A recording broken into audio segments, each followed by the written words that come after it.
চলুন আজকের এই সুন্দর আকাশের দৃশ্যের সাথে আপনাদেরকে দোয়া কবুলের গল্প শোনাই।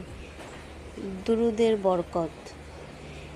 এই গল্পটি এক ভাইয়ের কাছ থেকে শোনা, যিনি এক সময় নামাজহীন গাফিল জীবনে ডুবেছিলেন।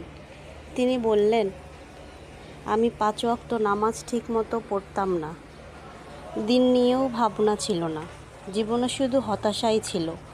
চাকরি নেই, সংসারের টানাপোড়েন, আত্মীয়দের কাছে অপমান, সব মিলিয়ে হতাশার অতল গহ্বরে ডুবে যাচ্ছিলাম। একদিন হঠাৎ করে ইউটিউবে দুরুদের ফজিলত নিয়ে একটি লেকচার দেখি। ফজিলত দেখে নিয়ত করলাম একবার চেষ্টা করে দেখি। আমি ঠিক করলাম প্রতিদিন 1000 বার দুরুদ পড়ব 40 দিন পর্যন্ত। প্রথম কয়েকদিনেই মনে হচ্ছিল ভেতরের ভার যেন একটু হালকা হয়ে যাচ্ছে। অজানা এক শান্তি পেতাম, প্রশান্তি পেতাম মনে। দিন যেতে লাগলো। ঠিক 34তম দিনে একটা কোম্পানি থেকে চাকরির কল আসে। যেই চাকরির জন্য আমি আগেও অনেকবার আবেদন করেও ব্যর্থ হয়েছিলাম, এবার একেবারে ডিরেক্ট রিক্রুট।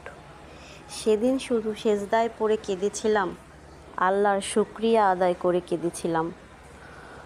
দুরুদের বরকতে আল্লাহ তাআলা আমার জন্য অসম্ভবকে সম্ভব করে দিয়েছেন।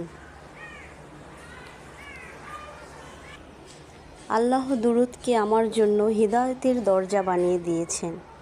এই দুরুদই আমাকে নামাজে ফিরিয়েছে, হতাশা থেকে মুক্ত করেছে, আর প্রমাণ করেছে দোয়া কবুল হয়, শুধু দরজা ঠিক রাখতে হয়।